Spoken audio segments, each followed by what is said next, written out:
Hi, this is a Lew Perspective. I'm John. I'm Harold, and today we're going to talk about life hacks. Yeah. What do you think about that? Cool Well, I mean, subject? yeah, it'll be fun. It's So, like, you can think of, yeah, anyway, anyway, we'll get to it. We're going to talk, but one of the things that I thought was, what is the definition of life hacks? Okay. And I sort of looked at that, and I wanted to sort of give a overview of what the definition truly is about life hacks. Okay. And it is a strategy or technique that is adopted in order to manage one's time or even daily activity that makes things more efficient and in an efficient manner. It says usually that is something that's a clever way or clever technique that you use to sort of make things a lot easier to be done. Faster, easier. Yes, exactly. Yeah, it's just you think of like your, if you're a parent or if you got stuff, that you have to do all the time, how do you make that routine quicker, better, faster, easier? Yes. Well, yeah, because you think about it. I mean, if you're doing something that can make it more efficient, a lot easier for you to do, that's paramount. I mean, in your daily activity, I would say. And I think that's well. I know that like online and social media, there's always this. Oh, here's a life hack for this. Here's a life hack for that. So it's interesting to see what we can talk through and what we really think and what our experiences are with these life hacks. Some of them I'm sure we have experience. Some of them maybe we don't have as much experience. So. Well, there are so many. Yeah. There are so many, and so many people have done certain things that have made life easier for them. I'd like to sort of explore a little bit more about some of the things that we don't really think about in the run of a day. And I know some things I've never heard of. Okay. And so what do you got, for example? Because I got a bunch that I have here too. So. Well, one of the things that I've thought about and I found was a simple thing like boiling water. Okay. And I didn't know this. And I know that most people say they have. And so I don't know how many of you out there have seen this or heard this before, but when you're boiling water and you didn't want it to boil over, they said put a wooden spoon across the top of the pan. Yeah. And I'd never heard that before. And I don't know. I must have been hiding under a rock or something because I had not heard that before. And I didn't realize Did it sound weird, though, when you read it? You're like, wow, what does that do? Yeah, that's what I was trying to. And so then it says, sort of when you get into the chemistry of it, it was saying that the wooden spoon sort of absorbs the energy or the bubbles or something like that. And I thought, oh, wow, I didn't know that. Yeah. And so I thought that was one of the life hacks that I thought was something that was new to me. Yeah. When I saw that. And I saw a whole series of different life hacks that, to me sort of became more commonplace. But like specific to kitchen, like cooking, like there's a lot your of domain, that's why there's a lot of life hacks in that. In that space. So what else you got? Well, then I also saw where cheese, and I kind of knew a little bit about, but I didn't think it had to be in this. I always thought, well, if you wrapped it up and put it into the refrigerator, it would stay. And it said that the cheese needs to breathe. Okay. And it said if you wrap it in parchment paper or like a non-greasy type of paper, wax paper or something like that, that it would allow the cheese to breathe and would last longer. And I thought, wow, okay. Well, that's a good way because I always thought, well, you had to keep it inside the plastic and keep it covered and so on. So I think that being in the kitchen, that is one of the things that I think a lot of people maybe never think about. Right. I don't know how many out there know that hack or not, but I didn't know that. Right. Yeah. Another one that, I partially heard this before, but I'm not certain if it was sticking in my head. But it said that you could use vinegar inside of a Ziploc bag and wrap it over the top of the shower head, and it would actually get rid of the hard water crust that's on it, and just leave that overnight, and then the next morning you get up and it would be dissolved. Again, I've heard that before also because, when I was high school, into the environmental sciences. Okay. And I used to make my own, cleaning products. Okay. One of them was with like vinegar and baking soda or baking powder, right? And it foams up and it like cleans. And I used to wash my my bathtub with that. Okay. So it was non-toxic, environmentally friendly. So when you say you used to wash your bathtub with it, so how would you do that? So and if I can remember right, I think you put the powder down and then you put the vinegar over it and it'll foam up. And just let it, and then like in the tub. Let it climb up so it, or bubble up and then it'll get all the grime and you can scrub it off. It was effective. Now, I heard things like where you put vinegar. Well, that's what I was kind of wondering. But I guess when you rinse it off, I guess it dissipates. Or you put juice or something like that, so it would smell a little nicer. So if you put that down the drain, I've heard things like if you put down the drain, that would actually cleans the grime and clears it up. And then I heard something, and I don't know how true this is, but it was like if you put soda down the drain. If you're trying to unclog a drain, you put soda, and then you pour the vinegar, and that like it was it's like it pushes it out. I don't. Is it like Mentos and soda, where it's just almost wondering if that has sort of a reaction that causes to pushes it down. Then clog the drain. It. But that's another hack. But maybe if you guys could, maybe I've got it all wrong. But we'd love to hear, really if someone knows more about that, email us. Let us know about it.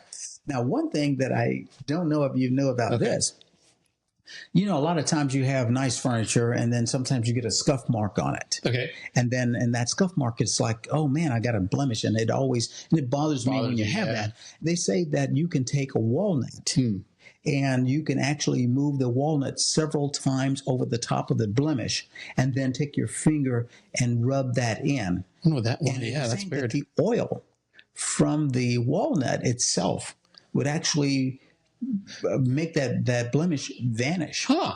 And I thought, I didn't know that. So I thought, okay, that's one that you didn't know about. I didn't know about that one. That's what I got to see to believe, right? Like, I don't know. Well, don't try to scratch your furniture just to find out. Okay, all right. That's it. That's cool. And so then I think that one that for all you arachnophobia out there. Yeah. Scared of spiders, by the way, if you don't know what that is. I was going to say arachnophobians. Arachnophobians? Yes.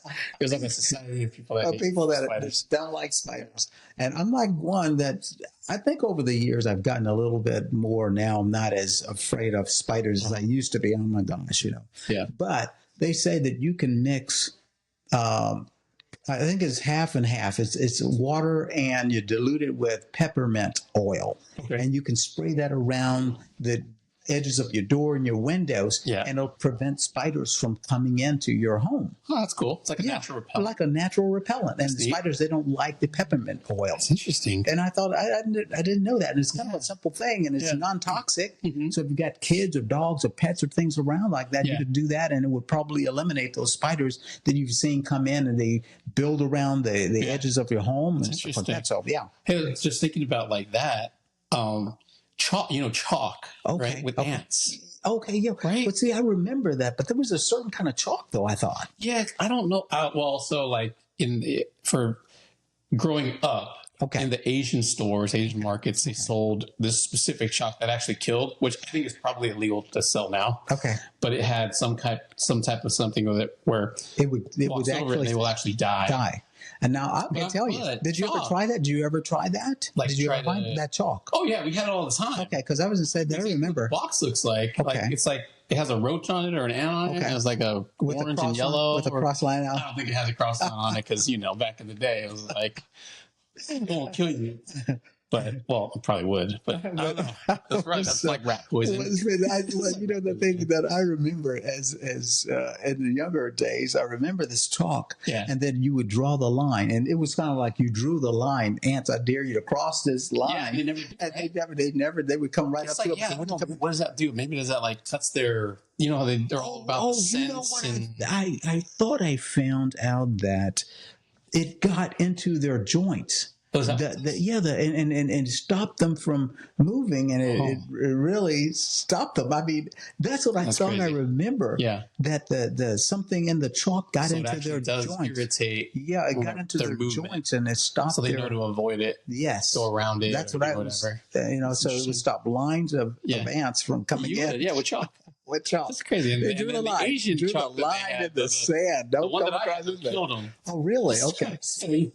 We took it a step further. It's like you cross it, you die. So, now I know you probably know this one, ginger, and there's maybe more out there, more people out there that have known about ginger. You can actually to keep it. Yeah.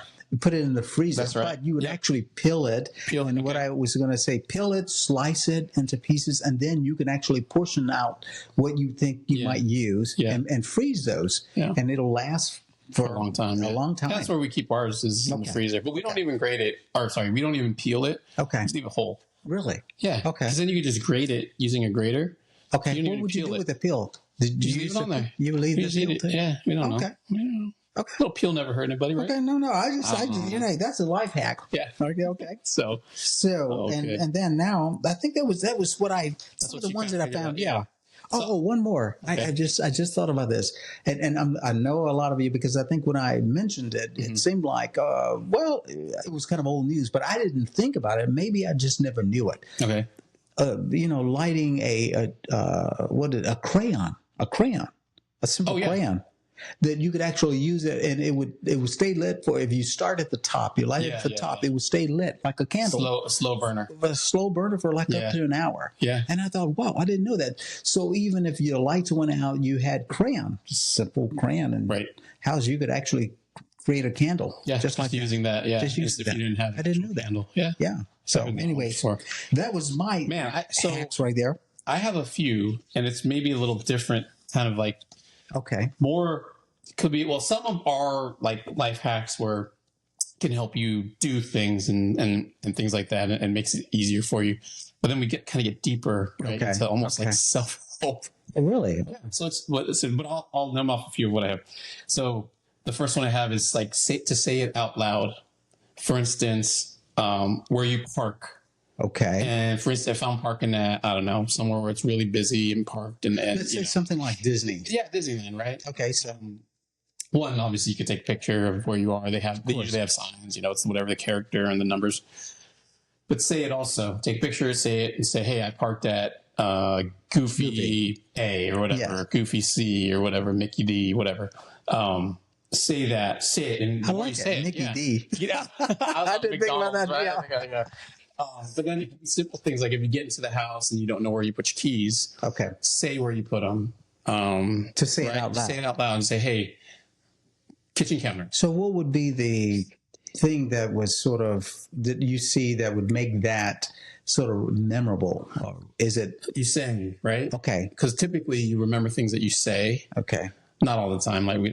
Come on, we don't remember everything we say. So you're saying sort of when you're getting out of the door, maybe, and you say, "Hey, keys!" Like, "Oh, I can't find my keys," but then you can remember. Oh, but I said kitchen table, so it kitchen door. So it's sort of writing it on your brain. Kind of like that. Yeah, yeah. You don't really. Yeah, just you say it out loud and it goes. And then just speaking of writing, right? Yes. Write it down. I think is one. Okay. See, that's sort of what I was wondering if it was sort of because that sort of becomes almost photographically in your head. Yep. In that regard. Or write it down like, we have, everyone's got different ideas and thoughts and things like that, that if you write it down, you won't forget it. Right. Because how many times have you gone and said, "Oh, what did I think of again on that? What did somebody say about this that I can't remember now?" Didn't write it down. I didn't write it down. So the quote that I have is, "The shortest pencil is longer than the longest memory." Right? Okay. So you can have a short little itty bitty pencil, but if you use that to write something down, you're going to have that memorialized, and you'll know exactly what it says and what you were thinking of that. And if you don't, you forget your memory is shorter than that pencil. Yeah. Wow. Okay. That's kind of cerebral. Yeah. Okay. But that's true too, right? Like you write it down. Absolutely. It helps, right? Another one I have 5-minute rule. If something needs doing, if you have to do something and it takes 5 minutes or less, just do it. Do it at that time. So get it out of the way. It's 5 minutes of your time. Got it. It's not a long task. You can do that, right? Another one that I have is organized by what you use, not by aesthetics. Okay. So I go back to the kitchen. Hey, how do I organize my kitchen? I would organize it by the things I use the most being at the front, right? So all my pots and pans that I normally use to cook with will be at the front. The utensils that I normally use will be at the front of the drawer. I've got something to hold them right there by the stove. Okay. So I can quickly get to what I need. Makes it easier? Makes it easier, right? Because how often are you going to use that one platter, that one Christmas, dish that you use just for a turkey or for Thanksgiving, right? Okay. You're going to use that once a year versus, say, the 9-inch skillet that you use every day or whatever it is. Okay. So organized by what you use, how you use, not because it's pretty, right? And you don't want to go, move things to get something every time, which goes back to another rule called one touch rule. Oh. Right. So put things away where they should be, don't put it where you have to touch it again. So touch it once, for instance, a jacket. If you're coming in the door, hey, it's easy to just throw it on the couch or throw it on a chair back where it should go into the closet. Okay. So instead of putting it into the closet, you throw it on the chair. And now if you have to put it away, you got to take it from the chair to the closet. And I bet a lot of folks do that. They don't even think about that. I think about that because, and the other thing to think about is, hey, maybe I'm going to use that jacket again tomorrow, right? That's a different story. Hey, I know I'm going to use it again. But if you know you're not going to use something again, put it back to where it needs to be. Okay. And then you don't have to touch it again. That's sort of you don't have to waste Go back to your organization, right? Okay. So things like that. And then we kind of get into another one I have for kind of those not really the self piece yet is, if you can create a cleaning routine. It goes again back to your one touch rule. Create a cleaning routine.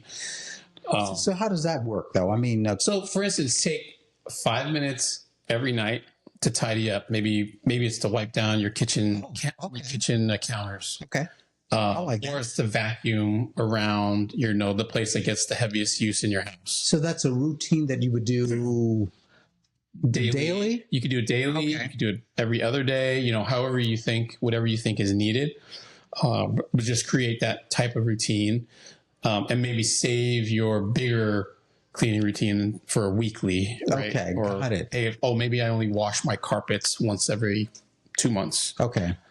Got it. Oh. So things like that, right? You create the habits. So that is the hack that would actually make things a little bit more efficient, especially on a bigger cleaning day. Right. So you won't have to clean the kitchen entirely. Maybe you just have to spread the stove. Yes. Okay. Right, yeah. Wow. I didn't think about things that. Like that. Yeah. Okay. Another one, wash your clothes all together. Okay, now see that right there. Like colors, right? Like you're always taught as a young person, you're always thought, keep the darks and the lights and the reds and the whatevers and. Well, now one time, and I don't know if anyone ever had this, but my wife, she took my white T-shirts and everything, and she washed them into putting them all in the same thing. Yeah, and she washed them with a color. I think it was a red sweater or something she had. She was washing. Yeah. And then when I saw them, when she'd finished, they were pink. It bled, right? Yes, it bled out. So that was sort of when you said that you can wash all. I'm thinking, okay, some, but not all. There must be some exceptions to that. Yeah, there has to be. For our household, we wash everything. Because I would hate for all my white, things to be. And maybe you have to. Maybe that was a article of clothing that had never been washed before, had minimal, right? Okay. So maybe if you wash it a few times first, get the red out. Then and then do it again. You slowly introduce it. I don't know. See, I came out and that's is this yours? Pink shirts? I thought that's what you had, right? I did. That's like, hey, these ones I think now. So hey, that's cool. So it's saying that you can actually wash all your clothes together. We do that today, and no problems for our kids' clothes or our own clothes. So we just do that. Make time more efficient or save time? You don't have to separate. Okay. So now I have to do my darks together. I don't have to do my lights. I just load goes in, one load comes out instead of doing maybe two different loads. There you go. So you save on water, electricity, right? Time. Okay. So you do. Again, disclaimer: I'm not saying it won't bleed into you. So if you do try it on your own and see if it works. But that's what we found. Okay. That's what we found. So yeah, it's been good. I'm going to ask my wife to try that and see what you think. See if it works. Just tell her to try one. Just don't put the white clothes in there. Just to get white and red. Yes. You never know. Right. Or one. Yeah. So what else? Other things I have, use a calendar. Okay. Easy, simple one, right? Just like if you typically in for my work anyway, your calendar is your Bible, really, right? It sets your day. Right. Okay. If you use a calendar for your family as well, that'll help. Now, my wife's really good at it. My wife's really good at it. So now, which calendars does she use? Like the electronic? Like a Google Calendar. Okay. And she sends us the invites. Okay. Now, do I look at it still? I don't know. But don't listen to him on that. It's on the calendar, right? At least so I can't say like that she did not have it. Yeah, okay. Exactly. And I've gotten certain dates that my wife has actually put on the calendar, and I've seen okay, so there's no there's no discussion other than that. Right, it was here on the calendar. Yeah, so you can't. So I would always still write it down on my analog. Just got to write it down. I don't know if that's just right? From the time, I like the electronic stuff. The technology stuff. It makes it right there. Sometimes your phone can notify you that you have this coming up too. The notifications songs are on. Yes, you'll get that, and you'll be like, "Oh, I didn't know I'm doing this." Anyway, what else?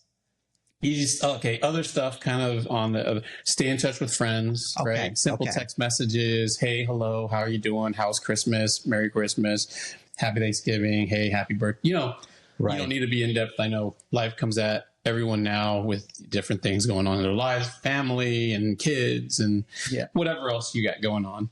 So I know sometimes it's harder to stay in touch with your friends that you've known for a while, but keep it open. Keep the lines of communication open. Yeah. So what was that again? Is this kind of like what was the hack on that? Just making sure that you stay in touch, right? Okay. And also because it's important. It keeps them on your mind. You on their mind, they're on your mind. Yeah. So that if you ever have, anything, you can always reach out to them. Gotcha. Right. Not saying you can't do it anyway, but it helps, right? To have that. It's not like this. Hey, Harold, I haven't talked to you in 5 years. Why are you coming to me now? Right. What do you want? Right. It's like, hey, okay, I know what's going on. Exactly. So you're staying in touch. Staying in touch, right? Okay. I mean, yeah, that's one of those things. Easy ones to be nice, be kind. Love that. Easy. Yeah.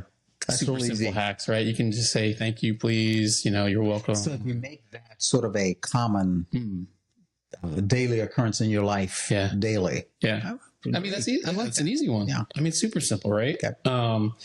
What else? So then we can get into the more, I got one here that says, what else do I have? Be quiet and listen, I think is another one. Okay. That's a simple one to do as well, right? A lot of people have opinions. Everyone wants to be heard, but to listen, to stop and say, okay, let me listen first before I go in, or say something. And sometimes all people want to do is just be heard. They don't want you to be giving back an opinion. They just want you to listen. So maybe I'm going to do that this year. Are you? I think so. I'm just going to be quiet. You can talk to me, Harold, being quiet. I'm just quiet. I don't know about that one, Harold. Okay. I can't see that one. You don't think so? Okay. Nah, I can't see that one. And then we kind of get into these bigger, maybe, life hacks. Maybe these are based on experience as well. I think I saw this one about a gentleman posted something, with what he's learned being older. Okay. Right. So these are kind of his perspectives on what he's gone through and kind of calls them life hacks. But, they're really life experiences and what he's learned. Okay. So I got one here. It says, work on a passion project, even 30 minutes a day. It compounds. I know passion projects are something that you got to find, but. Well, people, they're passionate about certain things. And if that is something of importance, that hack in that sense would be prevalent in making that sort of, I would say, something of fruition. Yeah. Does that make sense? Yeah, exactly. That's exactly it, right? Yeah. Because it can't happen if you don't work on it either. Of course. So you've got to work on it, right? Okay. become a lifelong learner is a good one. I always take that up. I'm just constantly learning. Even with all my gray stubble here, as you can see, it's like I'm still learning. I feel like I'm still that, I guess, that first primary. Get into the mindset still learning these things, learning. Even from babies. I mean, it's like, oh my gosh, I'm learning stuff. Mm-hmm. Yeah, I mean, that's it, right? What else? Write your life plan with a pencil that has an eraser. See, I never thought about that, but it's true, though. It's true. If you're changing, and you're constantly changing, so you can make that adjustment. Yeah. Or else you can't write it and set it in stone. What is that? Set in stone. Yeah, it's never. It's not. It's anymore. Always changing. It's always changing, right? Okay. Never say never. Never say I'll never. Right.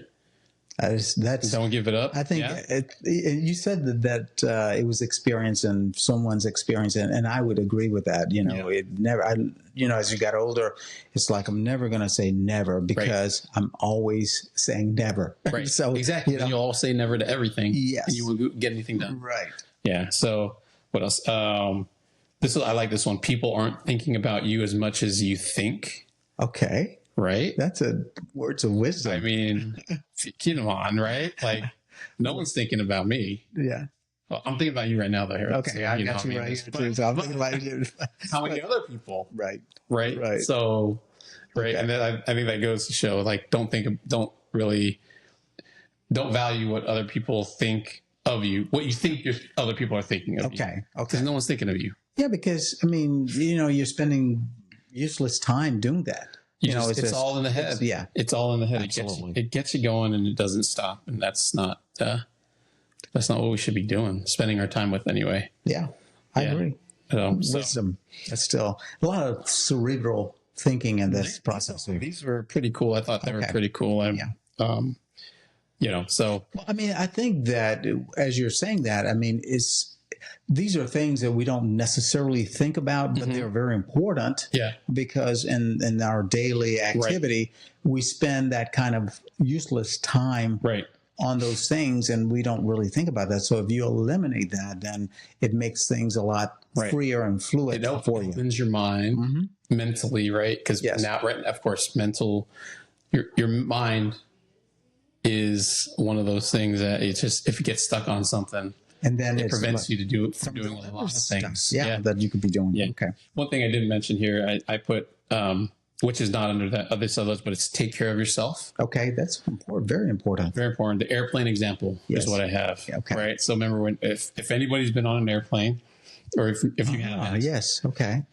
Usually at the beginning they give the safety message, the safety speech of how to strap in, where all the safety stuff is located, the exits, but also when the oxygen masks come down, you'll always hear is, hey, you need to put your mask on first, and then you can help others. And that's even your own children. That's what they say. I mean, when you think about that, I mean, really, it's very important because how can you help someone else? Yeah, you can't help yourself.